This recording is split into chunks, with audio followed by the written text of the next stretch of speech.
We're starting things off with the Guildhall Ghost. This photograph was taken in 1985, which is kind of surprising. It looks like something taken in 1925. What we're looking at here are members of the Coventry Freeman organization at St. Mary's Guildhall in Coventry, UK. They're bowing their heads in prayer. They're at a dinner service. In the top left-hand corner, though, we see a figure that seems to be wearing a long robe of some kind. They're not dressed like anyone else there. We're all mostly in suits and ties. Now, what makes this photo so creepy is that apparently nobody had seen this robed figure before until the film was developed and they looked at the image. Lord Mayor Walter Brandish, who was at the dinner, claimed there was no one in that spot at the time and nobody who had been dressed like that at the entire event. You can also see that whoever or whatever this figure is, it's pretty tall, a head or two taller than most of the people in the photo. Only thing scarier than a ghost is a really tall ghost. Number 9, the Devil Portrait. This is a photo taken of an infamous image of the devil depicted in one of the most supposedly cursed books in history, the Codex Gigas, aka the Devil's Bible.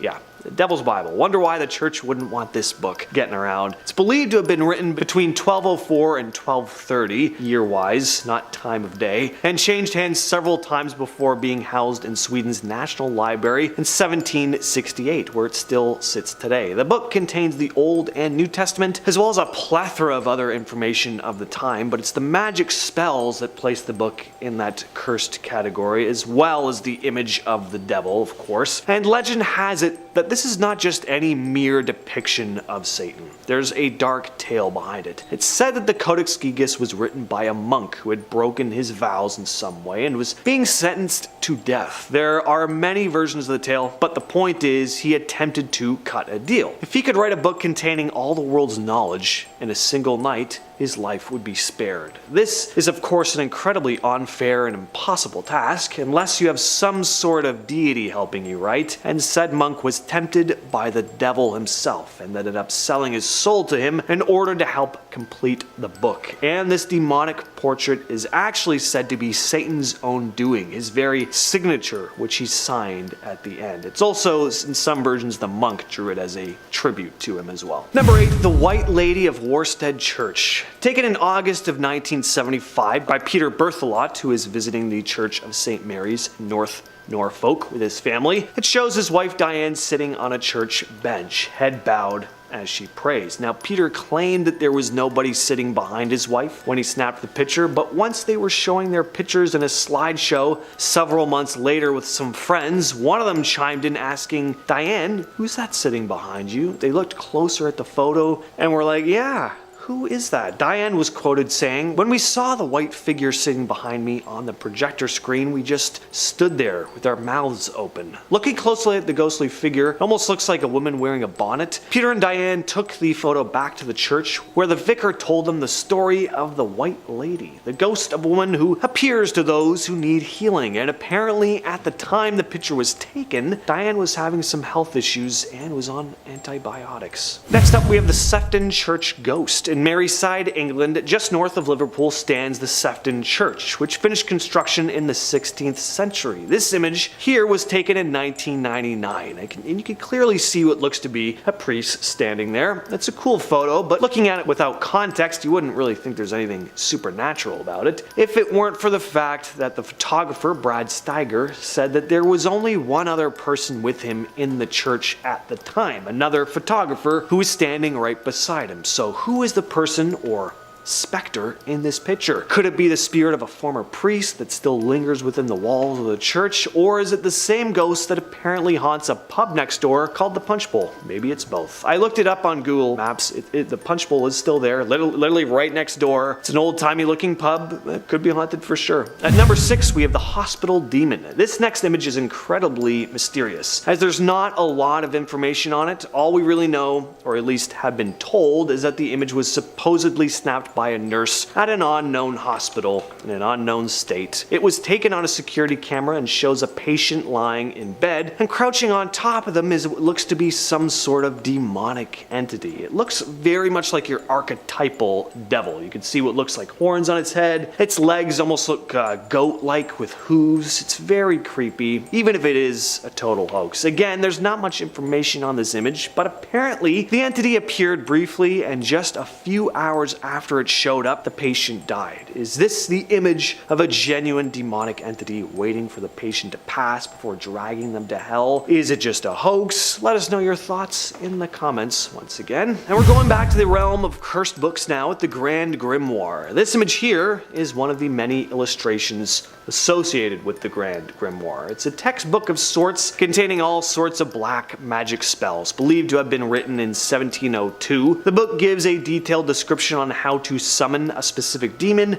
and the tools used in order to make it do your bidding. It also contains various spells used for winning the lottery, communicating with the dead, making yourself invisible, etc. I don't know. I gotta get my hands on this book. The book was readily available and became quite popular in France in the 19th century, and the church set out to vilify it, claiming this book and others like it to be sinister and dangerous, and their campaign was pretty successful. The book kind of died in popularity because, you know, people don't want demons in their houses, I guess. Don't know why. At the number 4 spot, we have the ghost of St. Botolph's. Now, to the untrained eye, this image looks pretty innocuous, right? It just looks like a church. But take a close look at the top right-hand corner. We'll zoom in for you. Yeah, it seems to be a ghostly figure standing by the balcony. The photo was taken in 1982 by a man named Chris Brackley. Apparently, he hadn't seen anyone standing by the balcony when the photo was snapped. It wasn't until he developed the picture that this strange entity showed up. The picture was analyzed extensively, and it was determined that it wasn't the result of double exposure. Chris's equipment seemed to be operating fine too. A few years after the picture was taken, Chris was contacted by a builder who had done restoration work on a crypt at the church, and apparently the builder had knocked down a wall and accidentally disturbed a coffin. Inside of it was a woman whose face was eerily similar to the one captured in Chris's picture. This next image was posted to Reddit by Reddit user u/LucidDream a few years back with the caption, "Real ghost or demon on the reflection of one of my friend's photos." Now, this is an image that would be really easy to fake, of course, but all the same, I hate this. This is a freaky picture and it makes me uncomfortable. It's hard to make out exactly what we're looking at here, but it's a picture taken of a mirror, and you can see the reflection of a woman lying on the bed, and behind her is, yeah, I don't know what. I hope it's a dog, but it looks more like some sort of ghostly or demonic entity with a mane of messy black hair, very Grudge-esque. It's just your perfect example of a cursed image. There's just something off about it. I don't have a whole lot to say about this one, as there's not a lot of info on it, but it's eerie. It's eerie. And at number 2, we have the cave demon. There aren't a whole lot of supposedly real photos of demons out there, but this one has been floating around the internet since the late 90s. According to the legend, 2 boys from England had been exploring a cave in the United Arab Emirates. At one point, they heard a man scream. It was too dark for the boys to make out anything, so they pulled out their camera and snapped a picture with the flash on. For a moment, the cave lit up, and they saw this goblin-like creature clinging to a rock. The boys immediately turned around and ran out of the cave as fast as they could. And finally, at our number 1 spot, we have the Spectre of Newby Church. This is a pretty famous image, said to be one of the most convincing ghostly photographs ever taken. This photo was snapped in 1963 by Reverend Kenneth F. Lord, great name, in the Church of Christ the Consoler, located on the grounds of Newby Hall in North Yorkshire, UK. The Reverend had been snapping pics of the church, and when the photos were developed, he noticed this mysterious, semi-translucent, cloaked figure standing at the church altar. He'd been completely alone in the church at the time. At least that's what he thought. First glance, it looks a bit like a plague doctor to me, almost. Skeptics took one look at this picture, though, and immediately called it a hoax, saying that the image was most likely the result of double exposure. It just looked too clear. The church was also not said to be haunted either, but the Reverend was adamant that what he took was real and sent the picture to experts photos to be examined, and it was determined at the time that the photo hadn't been tampered with at all. According to them, what was captured here was genuine. Whether it's an actual ghost or not, however, is still up in the air. This is also one that's really tall too. It's determined that whatever that thing was about 9 feet tall, so that is a very tall ghost. No thank you. Number 10. Royal Air Force Squadron. This photo, taken in 1919, was first published in 1975 by Sir Victor Goddard, a retired RFA officer. The photo is a group portrait of Victor's squadron, which had served in World War I at the HMS Daedalus training facility. This isn't a normal photo though, as an extra ghostly face appears in the photo. In the back of the airman positioned on the top row, fourth from the left, you can clearly see the face of another man. It's said to be the face of Freddie Jackson, an air mechanic who had accidentally died from an airplane propeller 2 days earlier. And let me just mention, his funeral had taken place on the day this photograph was taken. Members of the squadron easily recognized the face as Freddie's. I mean, it was his funeral, he just wanted to be a part of the photo. It has also been suggested that Freddie, unaware of his death, decided to show up for the group photo, which is just sad. Number 9. Combremere Abbey Library. In 1891, Sybil Corbett took a photo of the Combremere Abbey Library in Cheshire, England. Sybil was an amateur photographer who allegedly set up her camera and took this hour-long exposure while at the funeral of her brother-in-law, Lord Combremere, was taking place 4 miles from the home. When the plate was developed, the transparent image of a man sitting in one of the library chairs was noticed. Many of the staff said the image looked like the late second Viscount, and the apparition happened to be sitting in Lord Combremere's favorite chair. So, you know, it's obviously him. It's thought by some that a servant might have come into the room and sat briefly in the chair, thus creating the image, but this idea was refuted by members of Lord Combremere's household. Lord Combremere's father, the first Viscount, had been involved in a mysterious incident himself years earlier while serving as governor of Barbados, when he had the Chase vault opened and carefully examined in search of an explanation for the moving coffins there. Seems like him and his father have both had some paranormal experiences, both in life and death. Number 8. The Watcher of Corroboree Rock. The rock formation near Alice Springs, Australia, known as Corroboree Rock, is made of dolomite that was formed more than 800 million years ago, and it's considered a sacred site by the Arrernte Aboriginal people. With that much history behind it and that much importance assigned to it, it makes sense that there's someone or something that looks over it. That's why the spirit is called the Watcher of Corroboree Rock. Now, no one really knows exactly who or what it is, but one photo of it dates back to the 1950s. In either 1956 or 1959, reports vary, a minister from Adelaide snapped the photo during a visit to the rock formation, and it's been puzzling people ever since. According to the minister, Reverend R. Lance, there was no one around when the photograph was taken, however, but when he developed it, the ghostly figure now seen in the image appeared. It's kinda nice to know that there's something taking care and watching over that area, no?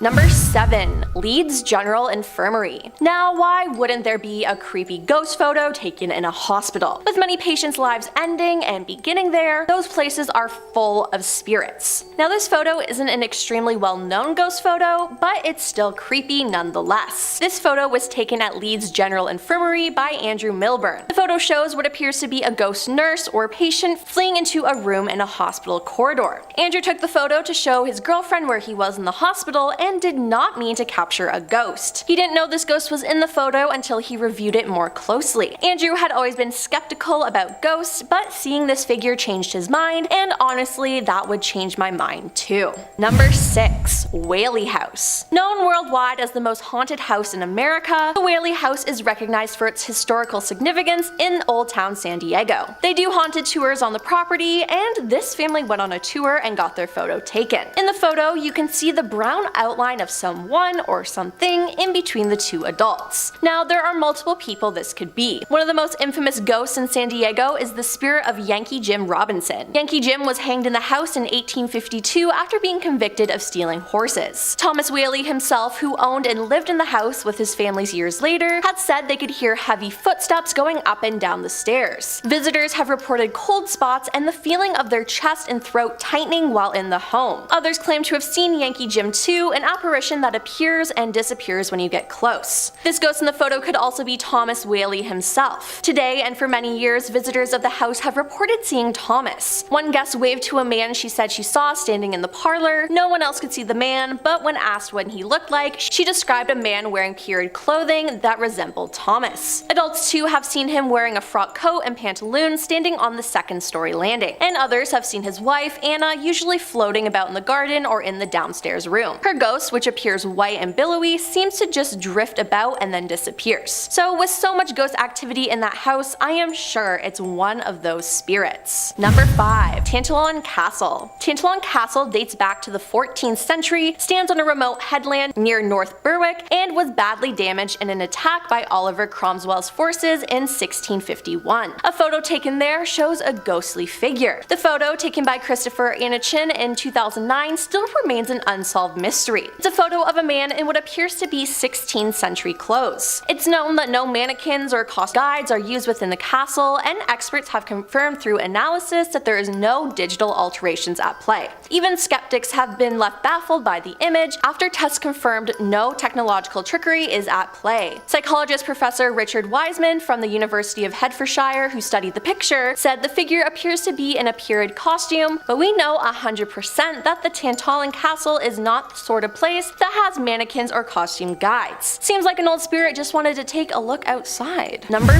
4. Nottingham Galleries of Justice. One of the best ghostly sightings caught on film is this spooky black figure photographed by Simon Brown, who is a qualified parapsychologist. He was spending the day at the old Galleries of Justice with his brother and was simply taking photographs of the building. Although Simon says he didn't notice anything while taking the images, when he downloaded them onto his computer, he noticed what appeared to be a black figure shadow that seemed to have walked through a brick wall. Staff at the galleries have corroborated Simon's story, saying that they too have seen similar figures and have experienced similar paranormal encounters, but have not yet been able to capture anything on film. They've seen ghostly apparitions, dealt with poltergeist activity, and had doors slam on their own. Simon also mentioned when discussing the figure that it appeared to be in turn-of-the-century prisoner dress, dragging a leg behind him as though he was in chains. All I can say is creepy. Number 3. New home. Buying a new house is a fun and exciting time. But what if you bought a house that you didn't know was haunted? Seems like that's what happened to Michelle midwinter. Michelle had bought a new house in England and she took a photo of it to send to her friends and family. She'd gone outside, snapped a photo, and returned to the inside of the house when she noticed a face staring back at her in the bottom right window of the house. I'm sorry, when you zoom in, you can clearly see a nose, eyes, and shoulders, and the face of a man staring back at you. Now, Michelle didn't pack up her bags and leave right away, which I'll never understand. Instead, she posted the image online and was eventually contacted by a historian local in her area who believed that the apparition in the image could have been a man known as Old Man Kent, who was thought to be a suspect in a death back in 1860. Initially, Michelle dismissed the image as nothing more than reflections and refractions of light from the flowers outside her window, but following further paranormal sightings and activity within the house, such as cold spots and lights flickering, it seems like Michelle is now a believer. I can't believe having to live in a house like that. Number 2. Bedroom ghost. In 2005, a teenage girl had just gotten her first digital camera. She was messing around, experimenting with the features, and taking photos of her friend Tommy. The two photos were taken seconds apart. The first was taken with flash and the second was taken without. When taking the photo, the photographer and her friend were the only people in the room at the time, but there's clearly another person in the photo on the right. It looks like an older person wearing glasses, and I mean there's clearly someone there. The girl said that unusual things were always happening in her family's house as there were noises and things moved. Maybe it was the spirit who was doing all this and decided to reveal themselves. If I took a photo of a ghost in my bedroom though, I would never sleep there again. And coming in at number 1 is the ghost in the water. In 2014, Kim Davidson was swimming in a lake with a friend and their combined 3 children. They went to Murphy's Hole in Lochar River in Queensland, Australia. While there, they took a photograph. Normal, right? But But when the photograph came out, there was a ghostly figure of a girl behind the group who looked like she'd been leering behind the family. They said that there was nothing in between them when the photo was taken, and on close examining the image, they realized it was a white face with dark eyes and two horns on either side of the head. Its fingers are on Kim's shoulder and on the small girl's right arm. Kim posted it on Facebook, and upon seeing the image, many comments were made, some saying that the two horns looked like two ponytails or buns. A fellow user shared the story of Doreen O'Sullivan, a girl who accidentally drowned in the same creek in the same spot in 1913. Her obituary was found in the Brisbane Courier, dated the 22nd of November 1913. The notice reads that Doreen O'Sullivan, aged 13 years, the oldest daughter of Mr. James O'Sullivan, was accidentally drowned whilst bathing in the Lockyer Creek on Friday afternoon. Nearly an hour elapsed before the body was recovered. Now, the spot, which has always been considered dangerous, is known as Murphy's Hole and is over 20 feet deep. Upon reading this, Kim recollected that they had experienced strange things that day while they were swimming in water. She felt someone's presence behind her, but she ignored it. Twice, someone in the water even grabbed her elder daughter's leg. This made Kim believe in the presence of a spirit in the water. By looking at the picture, she was convinced that the unknown face was that of Doreen. Kim got two paranormal experts to check out the photo, and after investigating the photograph carefully, they concluded that the shape of the image was that of a child. Starting off in our number 10 spot, we have exorcisms.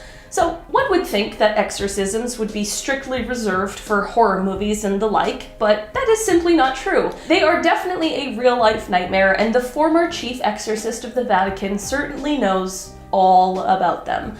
The late priest, Father Gabriel Amorth, served in this position for more than 60 years, and throughout his career he is said to have performed approximately 160,000 exorcisms.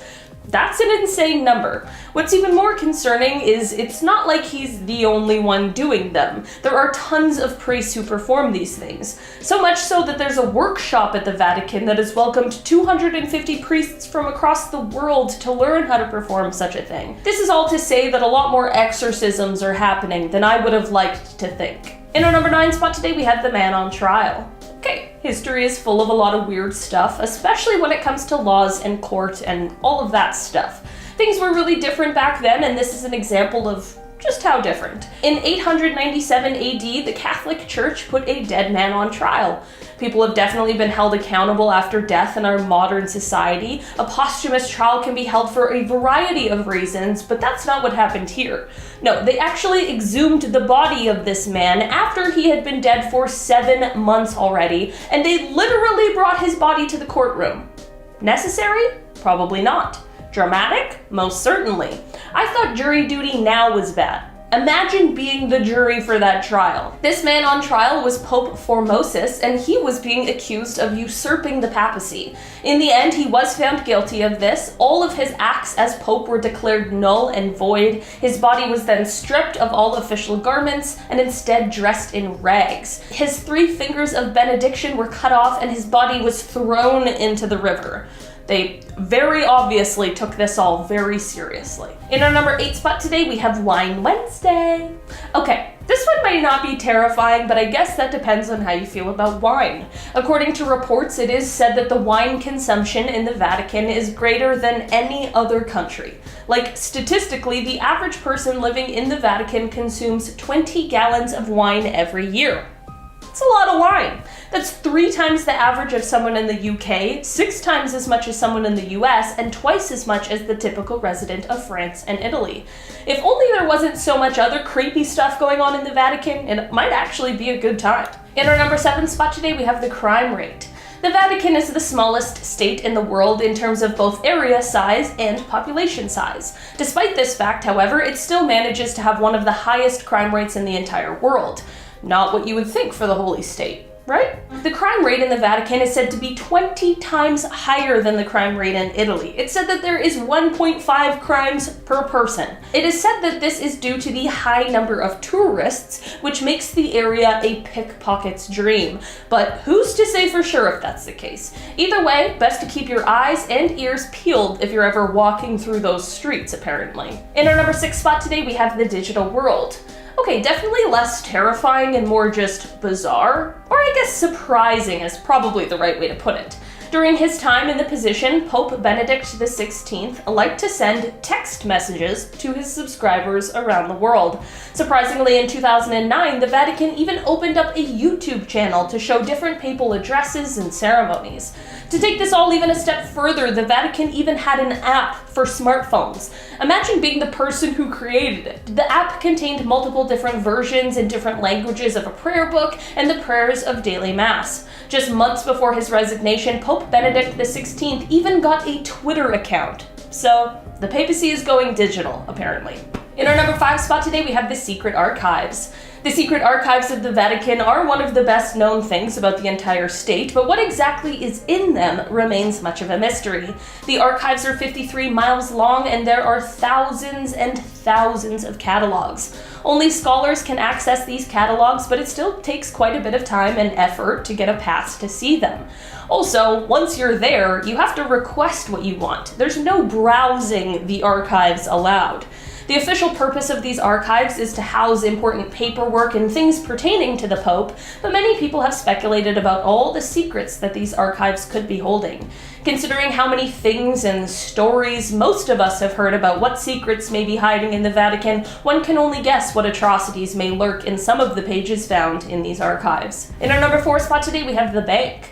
The Institute for Works of Religion, also known as the Vatican Bank, is certainly no stranger to scandal, as it has definitely seen its fair share over the years. This bank was first established during World War II, during a time that Italy was fighting against the Allied forces. Out of all of the controversies throughout the years, the bank and their dealings with the guy who we'll call Adolf Hitler, for the sake of this video, is by far the most controversial. It has been reported that the Vatican received a considerable church tax from the evil guy annually. A lot of this money was paid this way so that it couldn't be tracked by Western banks, and this is kind of how the IOR became known as the world's top offshore bank. The Catholic Church has of course made use of the IOR to store tons and tons of its money, the extent of which has never been revealed to the public, so we will likely never know exactly what went on with all of these shady World War II dealings. In our number 3 spot today, we have family ties. This is something that really came to light in 1982. In that year, the Vatican Bank president resigned from the role after a series of scandals that ended up exposing the bank's ties to the mafia. In the end, the bank had to repay more than $200 million to its creditors because of this entire scandal. The bank president was never indicted on any of these crimes, but he has been suspected of not only these crimes, but also being involved in several mysterious deaths. Like, what in the world? This is so wild. In the end, he had diplomatic immunity in the United States, and he retired in Arizona in the 1990s, where he lived out the rest of his life. In our number 2 spot today, we have tax evasion.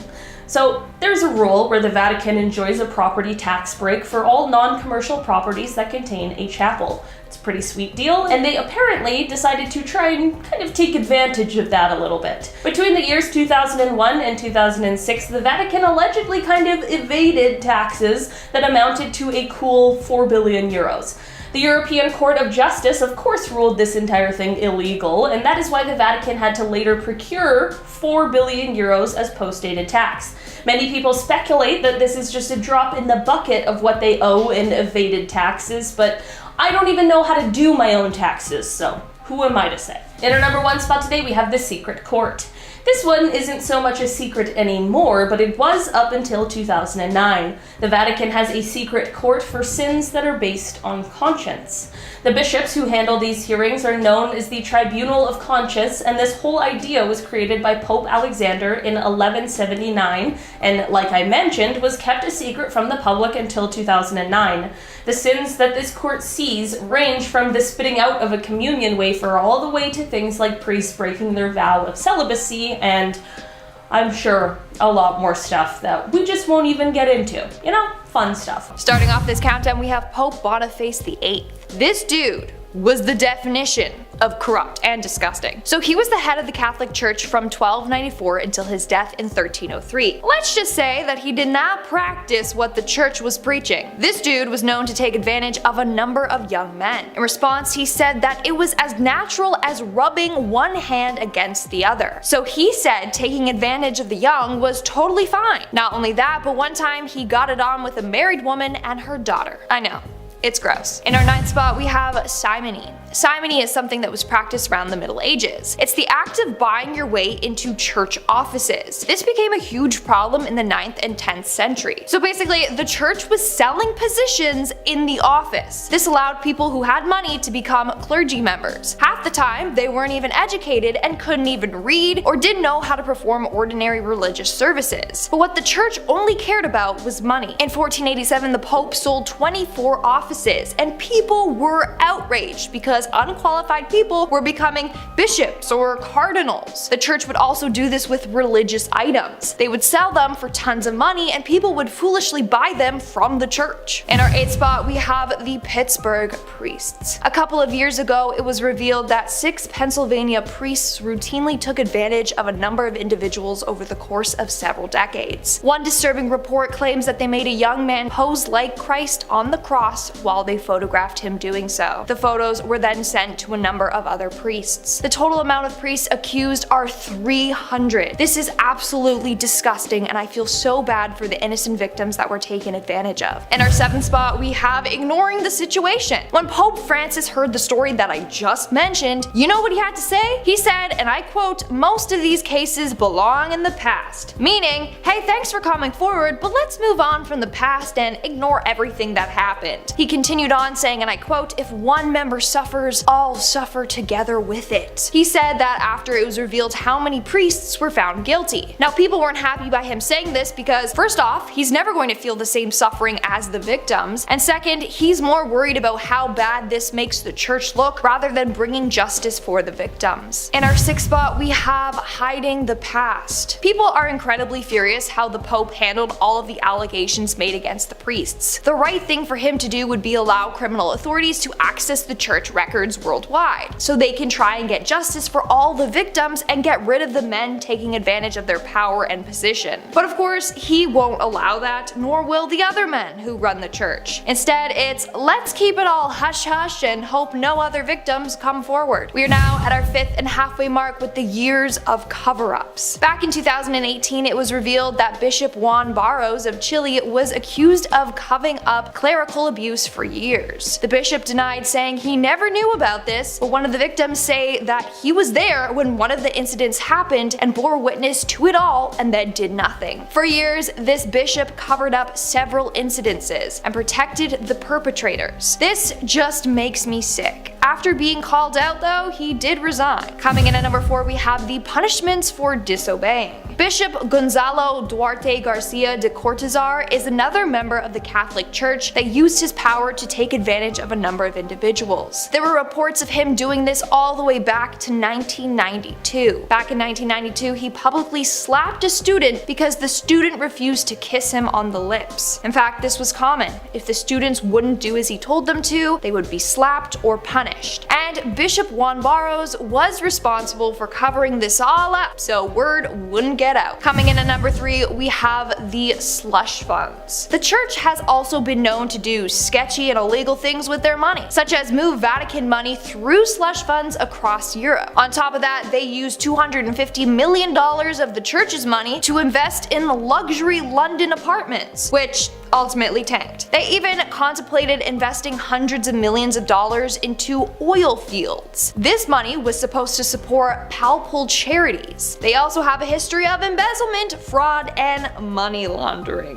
How great is that? Of course though, they'll always get away with it because they're the church. Moving on to number 2, we have the ties with Hitler. Did you know that during World War II, the church actually made a deal with Hitler? Yeah. The deal allowed the dictator to increase his power in Germany without interference from the church if he promised to basically leave the church alone. So instead of standing up to him and the horrors that he was committing, they turned a blind eye and were like, leave us alone and we'll leave you alone. On top of that, in 1939, on the dictator's 50th birthday, they flew Nazi flags for him. Then they actually received tons of money from him, but used the IOR to hide this, so it wouldn't look like they profited from their relationship with the dictator, when in fact, we all know that they did. And in our number 1 spot today, we have the Catholic clergy in France. Just this year, it was found that Catholic clergy members in France took advantage of over 216,000 individuals over the past 7 decades. Again, that is absolutely disgusting. On top of that, that a report found that the church prioritized its own protection, so it told the victims to stay silent. It said that between 29,000 to 32,000 predators worked in the French Catholic Church between 1950 to 2020. The report also found, and I quote, "The church's attitude could be summarized as one of concealment, relativization, or even denial, with only a very recent recognition dating from 2015. The Catholic Church's immediate reaction was to protect itself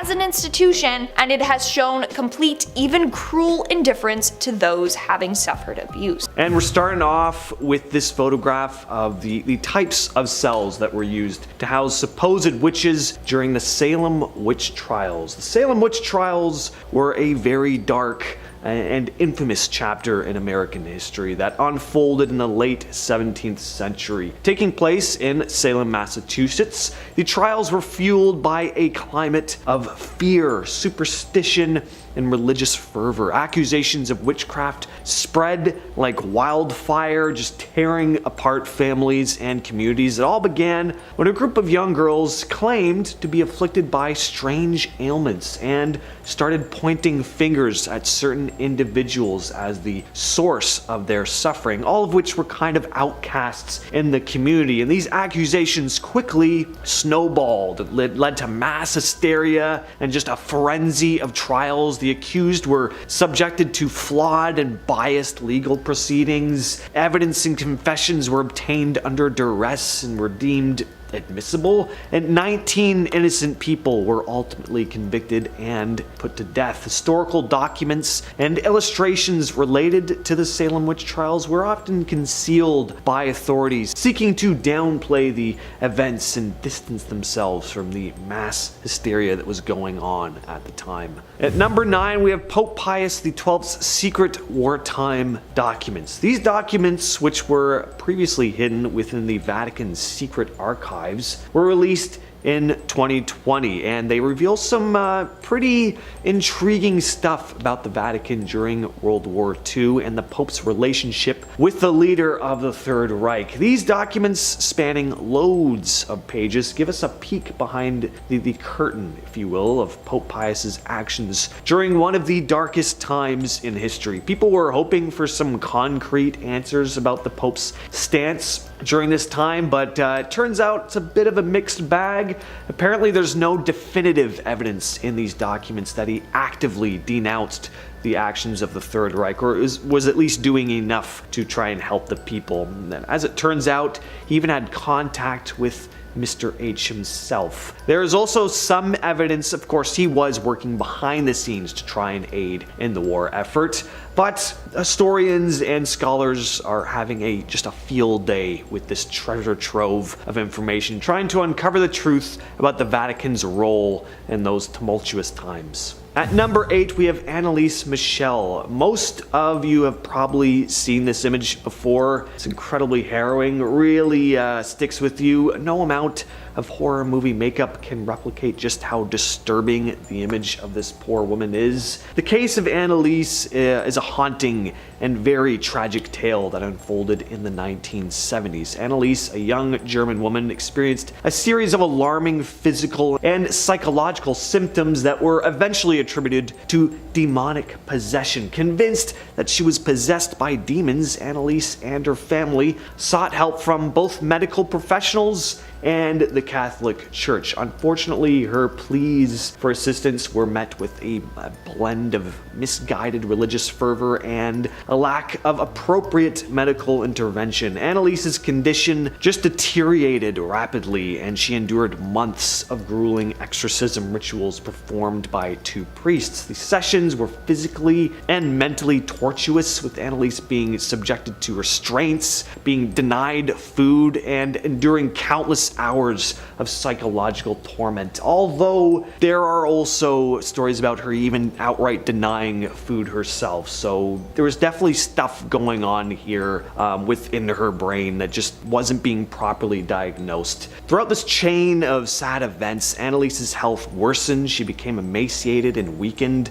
The tragedy lies not only in this immense suffering Annalise endured, but also in the lack of proper intervention. The case raised important questions about the kind of intersection of religion and mental health. It really highlights the danger of neglecting evidence-based medical treatment in favor of superstition. At number 7 on the list, we have a bit of a different one. These are documents and possible images that have been successfully hidden in the Vatican Apostolic Archive, formerly called the Vatican Secret Archive, which I like way better. I love the word secret is actually in the title. I didn't just add it for dramatic effect. You don't just hold archives here. These are secret archives. Anyway, this vast repository located within the walls of Vatican City houses an extensive collection of historical documents spanning centuries. While the term secret may imply sinister activities, the archive's purpose, as it's said, is primarily to preserve and protect sensitive or confidential material related to the Catholic Church. But there is definitely an allure about the unknown, and it's fueled various theories about the existence of possibly dark secrets concealed within those walls. Some speculate that the archive may contain controversial documents related to the church's historical controversies, like the Inquisition, the Crusades, and, as discussed earlier, some stuff about the role of the church during World War II, which came out fairly recently. Others propose that it holds hidden knowledge about the existence of maybe extraterrestrial life or ancient relics that challenge the established religious narratives, but hey, who knows? Next on the list, we have St. Joseph's Orphanage in Vermont. So we have a number of images from inside the walls of this notorious orphanage. They do have a certain old photograph creepiness about them, but for the most part, they're pretty innocuous, but it's the context behind these seemingly innocent photographs that makes them so uncomfortable to look at. Behind the doors of this orphanage were countless instances of mistreatment. Mistreatment is really putting it lightly. It was outright horrific what went on here, and when over 100 former residents of the orphanage came forward to make statements about how they had suffered as children in the facility, no charges were made, and the church had turned a blind eye to the cruelty the residents experienced at the hands of the nuns who ran it. The list of crimes committed are just too long to list, but it's so bad that there were actually children who lost their lives at this place, and not by accident. Some were pushed off boats. There's other stories about instances of being pushed out windows by nuns. It's infuriating hearing what went on here. This next image was an engraving by Bernard Picart, a draftsman, illustrator, and engraver from the early 18th century. This image here is his depiction of a torture chamber of the Spanish Inquisition. We see supposed heretics being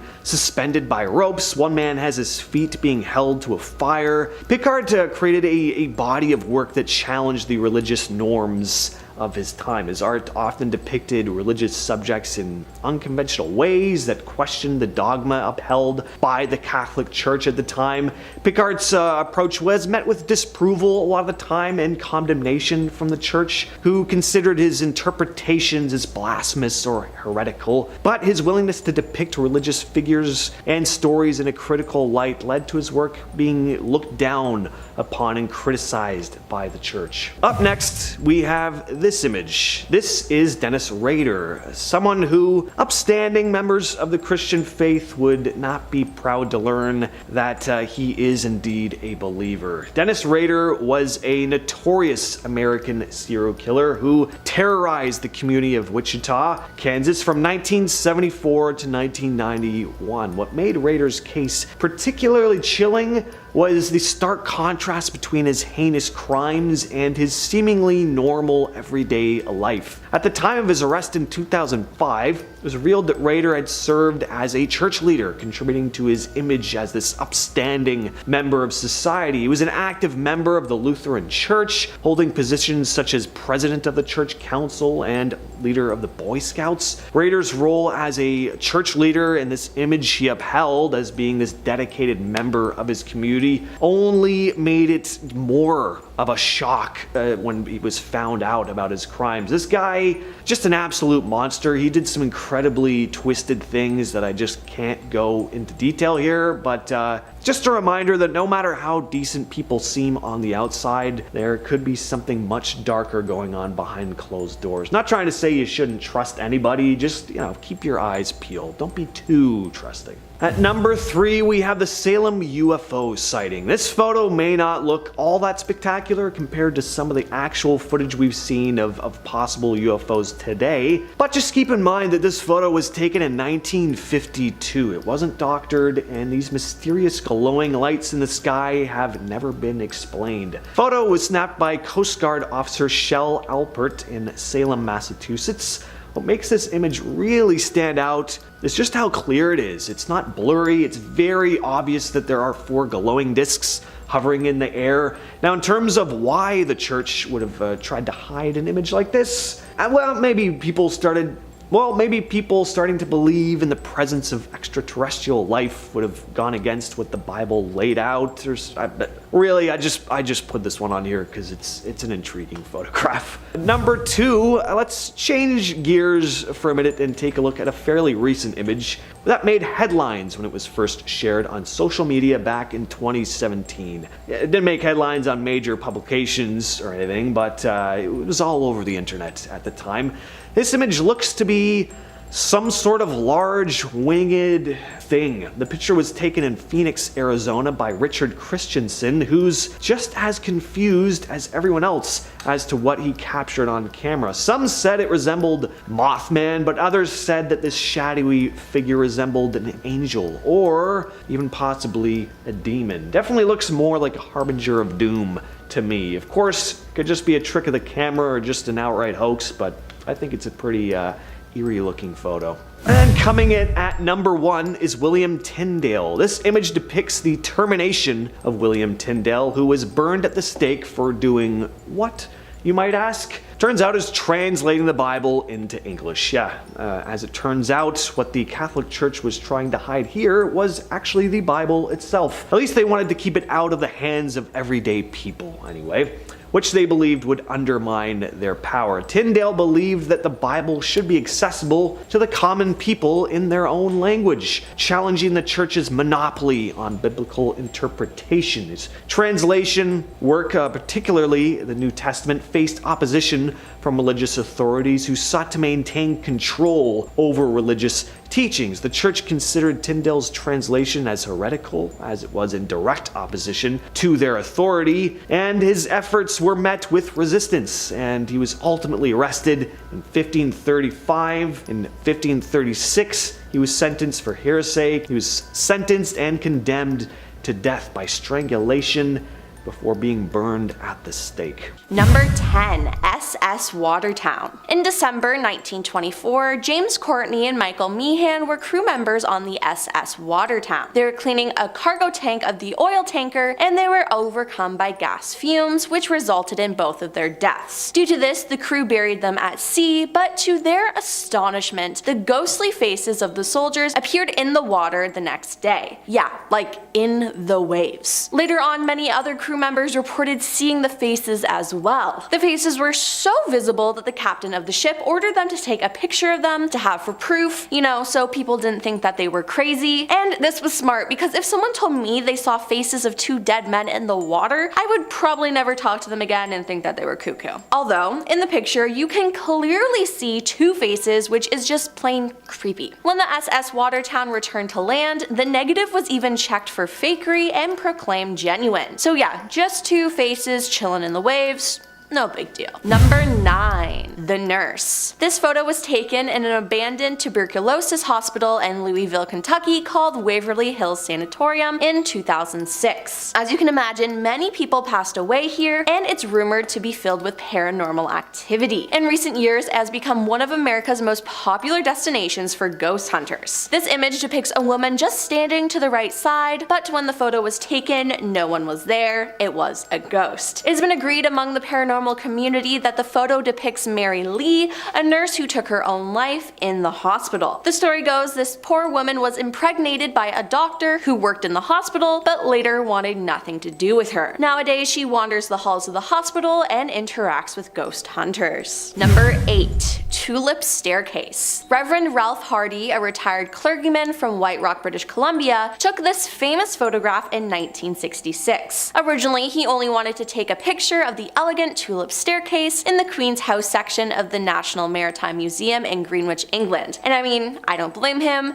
They're pretty. But upon development, the photo revealed a shrouded figure climbing the stairs. It's strange and unsettling, and Ralph said there was no one else in the frame when he took it. Experts who examined the original negative concluded that it had not been tampered with. The vicinity of this staircase is rumored to be haunted, and unexplained footsteps have often been heard there, so it's most likely something supernatural who just wanted their photo taken. Number 7. The Brown Lady. The Brown Lady of Rainham Hall is a ghost that reportedly haunts Rainham Hall in Norfolk, England. It became one of the most famous hauntings in the United Kingdom when photographers from Country Life magazine claimed to have captured its image. According to the legend, the Brown Lady is the ghost of Dorothy Walpole, the sister of Robert Walpole, generally regarded as the first Prime Minister of Great Britain. She was the second wife of Charles Townshend, 2nd Viscount Townshend, who was notorious for his violent temper. The story goes that when Charles discovered that his wife had committed adultery with Lord Wharton, he punished her by locking her in her rooms in the family home, Rainham Hall. According to Mary Wortley Montagu, Dorothy was in fact entrapped by the Countess of Wharton. She invited Dorothy over to stay for a few days, knowing that her husband would never allow her to leave, not even to see her children. She remained at the Rainham Hall until her death in 1726 from smallpox. This is just an extremely sad story, and I can't imagine her pain. The first sighting of the Brown Lady was in 1835, and the photograph was taken in 1936. Number 6.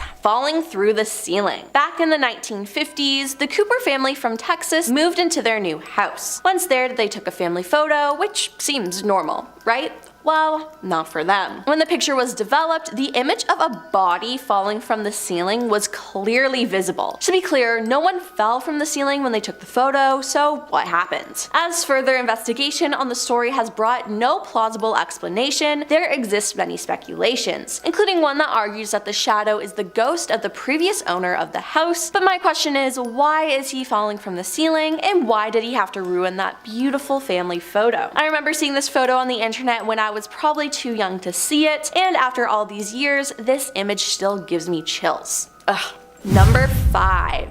Backseat Ghost. On March 22nd, 1959, Mabel Chinnery and her husband drove to the graveyard in which her mother had been buried. Her mother had died a week previously, and they were going to take photos of her grave, and they did. As Mabel returned to the car, she decided to use her last remaining shot to take a candid picture of her husband waiting in the vehicle on the passenger side. Nothing was out of the ordinary, it was just a random photo, but when the pictures were developed, one of Mabel's friends pointed out that someone, believed to be her mother, appeared to be behind her husband in the back seat of the car. Now, was the figure her mother or some other spirit? Who knows? I mean, they were in a graveyard, it could have been anyone or anything. The photograph itself wasn't seen in the United States until the story got a whole page in the Sunday newspaper. Mabel stated that the spot where the unexpected figure appeared in the back of the car is where her mother always sat when they went for drives, so it makes sense that it could be her. An unnamed photo expert is quoted as saying, "The lady in the back can't be the result of a double exposure. If it were, the door's upright wouldn't block off part of her face, and she can't be a reflection in the window either."